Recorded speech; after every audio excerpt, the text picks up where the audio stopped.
You're like, welcome to the House Environment Committee. We are looking at the Senate Amendment S 328, which is a housing bill that includes a few sections of land use changes being proposed. We're going to walk through those with our legislative counsel. Ellen Tchaikovsky, Office of Legislative Counsel. So you have today S 328 amendment from the 5 members of the Senate Economic Development Committee. It is draft 3.1 and it passed the floor yesterday. So I think you have it on notice. This committee saw some language from S 328 back in April. The Senate Economic Development Committee sent language to in S 328. House General and Housing was working on it. They took out language they thought was this committee's jurisdiction. And so then they worked on that bill. You reviewed their language. You considered it. S 328 went back to the Senate without that language. It is now coming back from the Senate with some land use related language. And so the 5th, 6th, and 7th You got his. instance of amendment. In draft 3.1, I drafted related to, are related to land use and zoning. So the 5th instance of amendment, the bottom of page 1 into page 2. This is amending 24 VSA 4412. This is the required provisions and prohibited effects for municipal zoning. This first amendment that's on page 2 in subdivision B, this language has been in at least 3 bills. You have seen it repeatedly. It's already in a bill. It's passed it, isn't it? The manufactured housing bill does have, or mobile home bill, H 757 has this language. Is that Gail Pezos? Yes. With the exception, I don't think on line 10, the words manufactured housing were added there. But the language that requires municipalities treat these types of housing the same as conventional housing in any district that allows residential development is in that bill. This language was also in H 775, which is currently languishing in Senate appropriations, and it is unclear about that bill's path forward.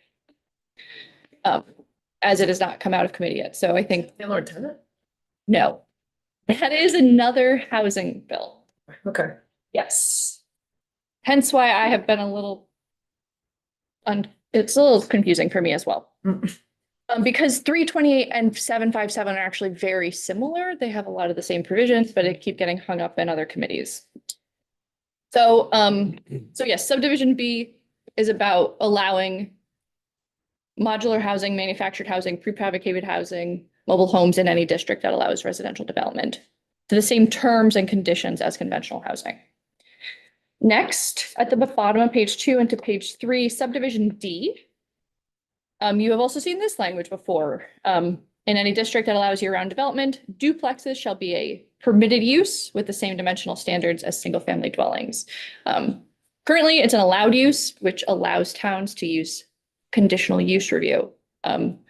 This change has been contemplated, it's been considered by this committee and others multiple times. So you've considered it. We've declined to do this change multiple times. I will just say on the record that I'm not a huge fan of legislature getting into the weeds of zoning, but here we are. Yeah. And then still in subdivision D, line 7 to 9. This is for in any district that's served by sewer and water. Multi-unit dwellings with 4 or fewer units shall be a permitted use on the same size lot as a single unit dwelling. And language is being struck that says, unless that district specifically requires multi-unit structures to have more than 4 dwelling units. So this is a little confusing, but what this says is that you have identified in these statutes areas that are served by sewer and water, and in those areas you require the towns in their zoning to allow additional density. Here, In those areas, the town has to allow multi-unit dwellings with up to 4 units, unless that town specifically requires more than 4 units. So instead of allowing up to 4 units, the town could require the inverse, which would be like dwelling units with more than 4 units are allowed in this district. And Sorry, you just skipped to the top. You're on the top of page 4. no, I'm on Three. page 3. The last strikeout. So the owner occupied. Nope. Oh, unless, yeah, okay, sorry, I skipped because I'm already there. So, there has been some testimony that towns have used this to require a lot more units than 4, 10 or more units in this area, or 20 or more units in this area. While not allowing for smaller infill development. This is there is a lot of advocacy on both sides of this because towns have really structured their zoning in different ways. And so this provision, as well as another one I'll get to in a moment, have a sunset on them. And so as structured, this would strike this language for 1.5 years before returning it to statute, which would give the legislature time next session to debate this provision further.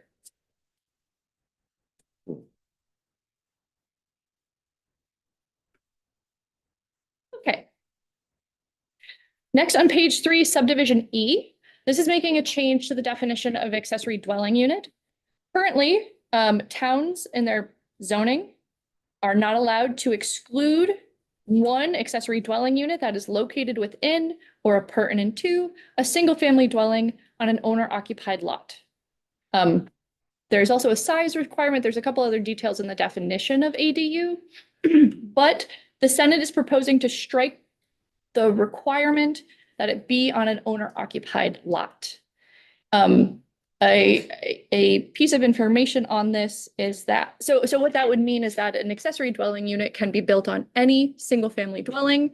And that build, either or both of those structures can be occupied by renters.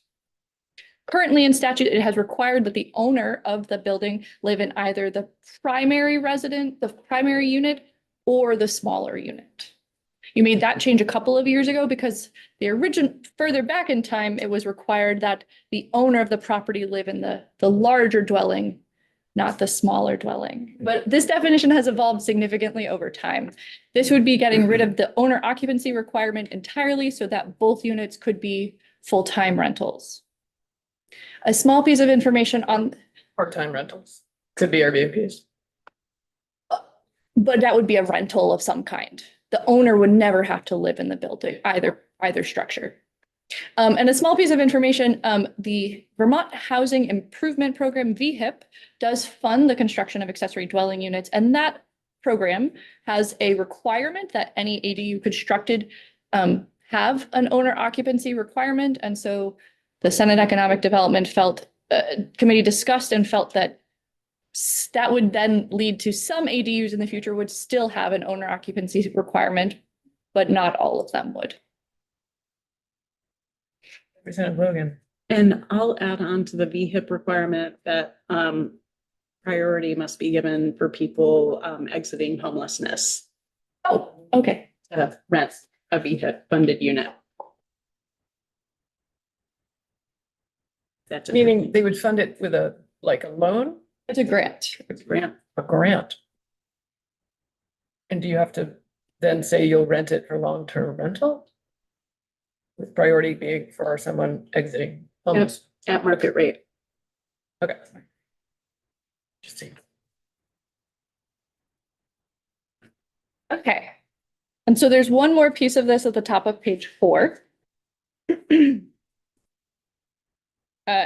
Subdivision 15 is being added that says no bylaw shall require a duplex to be constructed on an owner occupied lot.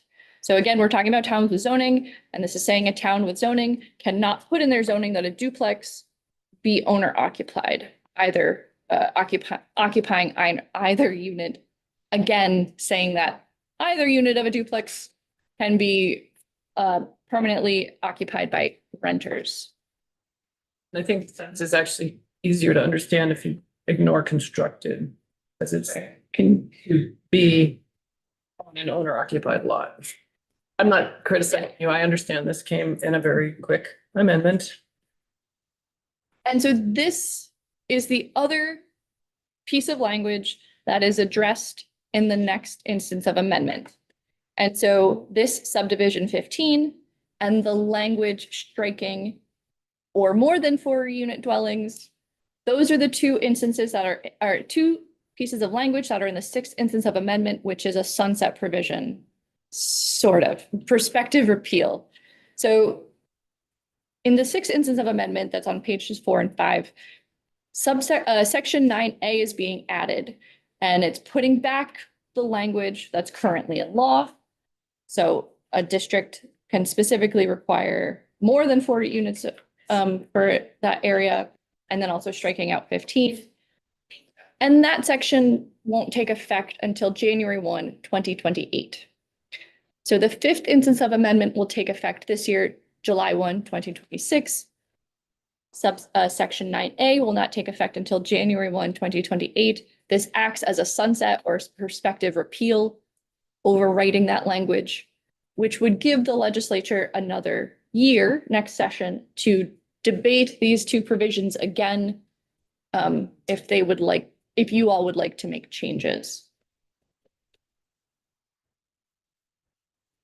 And I guess I would say that this was a compromise. These provisions were, and some of these other zoning provisions were hotly debated in the Senate. And so this was a compromise to allow these things to pass, but then to be potentially revisited next year if the legislature did want to make changes. And then finally, on page 5, the 7th instance of amendment is adding some language in 24 VSA 5803, which is the provisions in the community investment program related to downtown and village centers. And so you will recall in the community investment program that under the prior designation program, there were downtowns, village centers, and new town centers. The category of new town center was created for those towns that did not have a historic center. When the community investment program was created, the new designation of downtown center and village center said that those 3 existing types of designations were rolled into this one. And then depending on how many of the requirements that town met, they would go to either step 1, step 2, or step 3 of that designated center. Each step has more incentives associated with it. This amendment would be adding that currently step 2 and step 3 both require that the portion of the center be listed or eligible for listing on the National Register of Historic Places. And this would be adding unless recognized as a pre-existing new town center, because currently it does not say that in statutes. And so currently in statute, only new town centers are only eligible for step 1, which has the least amount of incentives associated with it. When you were working on S325, you looked at this issue in a slightly different way. You were looking at it in the regional planning statutes about whether something was historic or traditional. And you also addressed this issue somewhat in relation to the downtown and village center tax credit program. You added language clarifying that while new town centers are eligible under the community investment program, they are not technically eligible for the downtown and village center tax credit program because that program itself has a requirement that they be eligible for National Historic Register. And so you've addressed this issue in a slightly different, in a different way than what is being proposed here. You did not address the issue of whether or not new town centers should be eligible for step 2 and step 3.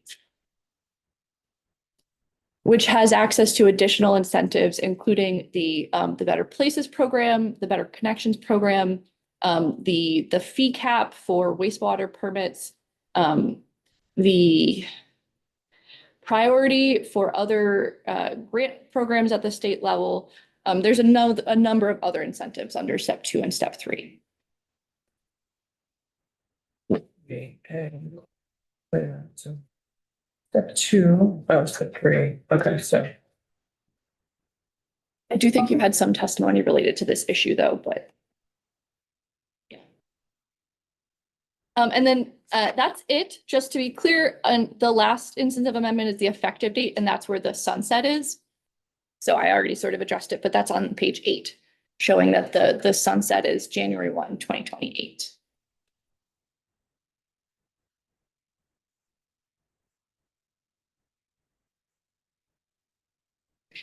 So I guess I would just flag that the first couple of changes under subdivisions B and D in section 9, your committee had reviewed those before, and they had, as you heard, appeared in other bills.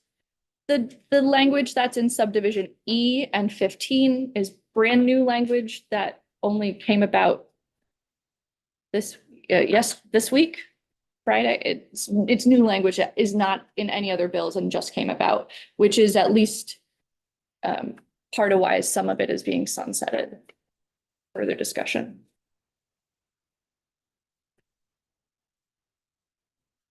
Members have questions?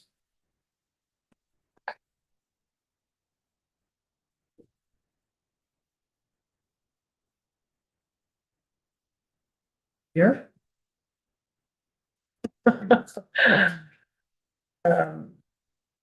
Yeah, so.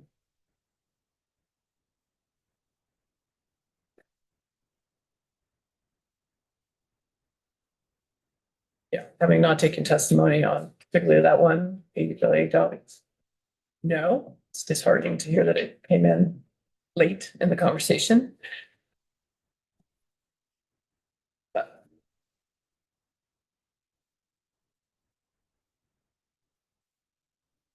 you happen to know if they had data on accessory dwelling units that have been built since we enabled this in statute? I don't know. I suspect there is. I was not part of it, much of the testimony in the Senate. And because there is the state grant program, there probably is some data. I haven't.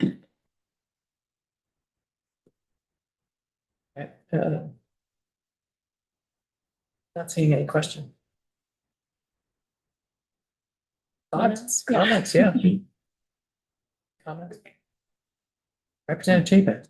I went through this earlier. Sorry, I was late. I got confused.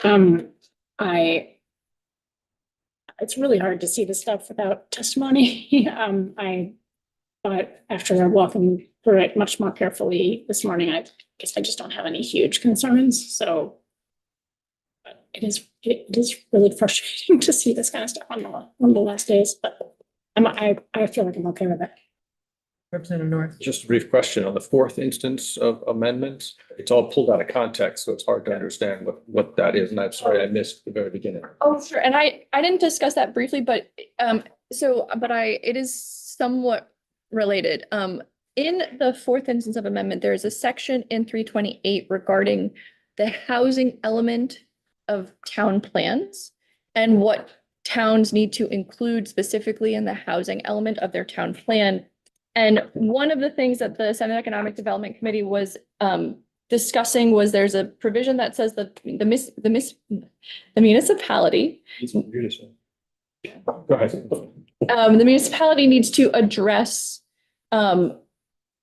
why they can't build more housing by identifying regulatory and physical constraints preventing the development of housing. And they're adding in the 4th instance of amendment labor constraints also. So the town has to include an analysis of regulatory, labor, and physical constraints preventing the development of housing in their housing element. So they just thought regulatory and physical didn't cover enough issues that may be constraining development of housing. The definition of labor there is just the availability of workforce. Yeah, kind of. Yeah, as opposed to like unionization kind of contexts. Yeah. I gotta say, in the context of what are we asking our towns to do? Towns do not build housing. This to me is I've always been frustrated by assigning towns this requirement. I mean, I get that the requirement is to accommodate a certain number of units in a town. That's it. What else can a town do? Like towns have a lot of other stuff to do. They have to take care of our roads and their police and whatever other services that town provides. And to add this to their planning requirements is just very, feels off to me.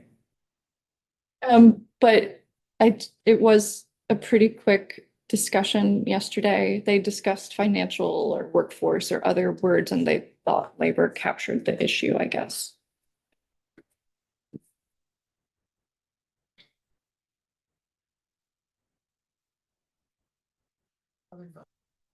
Maybe. To Representative North's point, I think four sounds better. Not to split hairs. Throw another monkey wrench into it. Yeah, it's probably all need some. What we get all these days.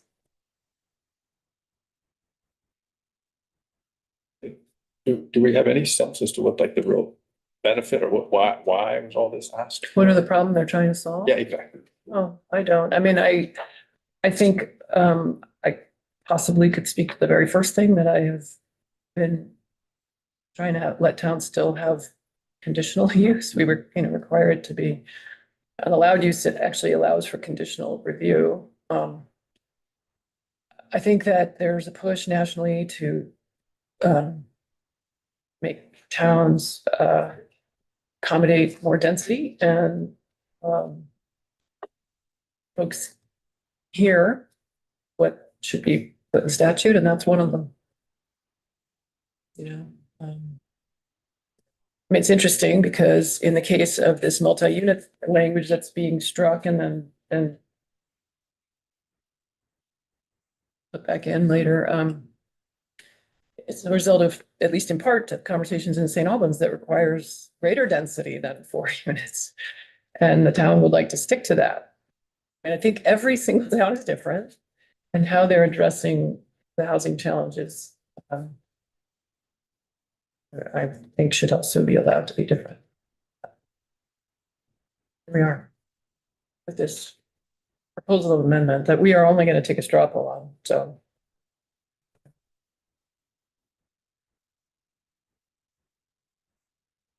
If we didn't support this as a committee, it throws a wrench into the process of the basically housing bill that we're trying to pass as a body. I don't know what other elements are in that housing bill, because it's a housing bill that we wouldn't have looked. Representative Williams. Yeah, I support these amendments. I think there's a clear history of classism in single family home zoning in our country. And it's had the impact of also, creating various forms of segregation in our communities. And we need denser housing. I can imagine changes like this allowing, for example, for older Vermonters to downsize effectively by selling their home and building a duplex and being able to rent out the other side of it, or allowing families with children to live in neighborhoods that they wouldn't have been able to afford to live in as single family homeowners. So I think overall, and it would allow for denser housing sort of throughout the state. So I support that for that reason. I think other issues are going to arise as a result of that, but they can be solved at the municipal level or through further legislation, for example, of short-term rentals or things like that.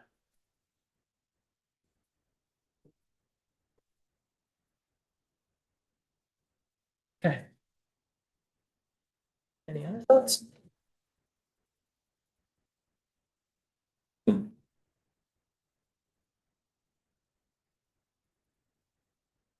Thanks, Helen. Yes, it's on your notice calendar today, and because it's a Senate proposal amendment, it won't be formally sent to a committee, so. Yes, I know there's a desire to take this up. this afternoon. But I also know that the General Housing Committee hasn't heard from, they haven't walked through the housing section. So we could vote on this now if folks feel ready, or we can reconvene, or you can let me know whether you support it or not. Jacob. If and when we take a committee of some kind, can we frame it not as like we agree and we encourage the body to support? I mean, can we just say we didn't see any big red flags around land use and politics? Like, Just wondering how to think here. that's how I feel about the bill. I am irritated to have to think about whether I actually support these things on this day. I can't. I don't know enough. Yeah. Can't learn enough in the next 2 days. But you can make a motion to that effect. I mean, That's what I would suggest. If other people agree, I can. Could find it on I like that quote. Unfavorable. that's a good idea. Yeah, and it would maybe make people on the floor laugh a little bit too. So we could use some of that. I mean, given that we haven't taken testimony, or we did take testimony, some of it, and declined to include it in our bill. Yeah. We declined to include some of it in 325. Representative. I support a qualifier like Representative Chief suggested. Representative Austin. Just, I'm on the planning commission in Colchester and I have no idea what we're voting on and I'm uncomfortable voting. I'm wondering if I can abstain in voting. Yes, Okay, fine. great. Thank you. All right, would you like to craft the motion? I guess I am curious to see what the housing committee finds before can we wait? They're waiting for us. Oh, they're waiting. I mean, for these us. are our areas of jurisdiction, so they're. I they see. would like Oh, to- sorry. Okay, I thought you said something a little bit differently earlier. Okay, then I make a motion that we, don't find it unfavorable. Find it not unfavorable. Unfavorable. I like Rob. Too negative. We don't find it unfavorable. Yeah, That's what she's saying. Yeah, Okay, same thing. yep. Whoever's gonna present on the floor, can you decide on the exact dates? All right, I'll just. we don't have to second it. Well, those who find it not unfavorable, raise your hand. All right, that's 10, 0. Those that find it favorable. Abstain. All right.